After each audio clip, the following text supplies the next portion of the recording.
मिनल फातिमा इलल फातिमा, फातिमा से फातिमा का, उसमें उन्होंने दो बीवियों का तस्करा किया, एक मोहम्मद की बेटी फातिमा, दूसरा की बेटी, उसमें दोनों का मुकद्दर एक जैसा था। बर्दाश्त कर लोगे? बर्दाश्त कर लेना। मुझे शहादत हो जाए। में हाथ रख के रोती थी, एक चेहरे पे हाथ रख के रोती थी, अगली सदर पे मुझे हर आदमी का हाथ सीने पे चाहिए। उन्होंने कहा एक फर्क और था, वो 18 साल की उम्र में ज़ईफ़ा हुई थी, ये 4 साल की उम्र में कमर पे हाथ रख के कहती थी सज्जाद में बूढ़ी हो गई, सज्जाद में ज़ईफ़। हाय ज़हरा कहते रहो।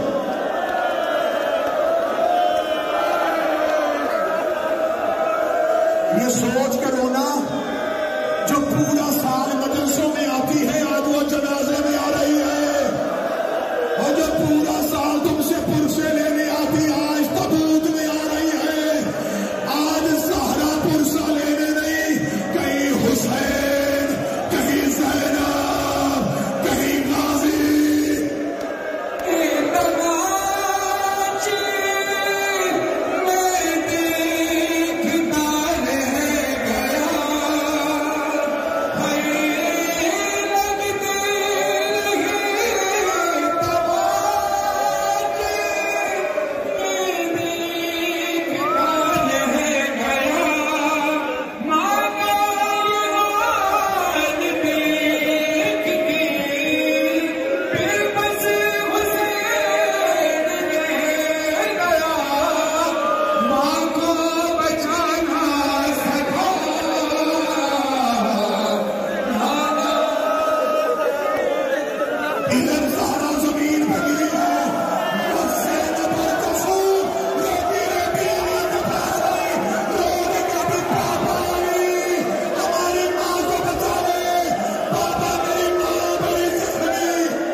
जिसने जैसे चाहा उसने वैसे मारा, जिसने जैसे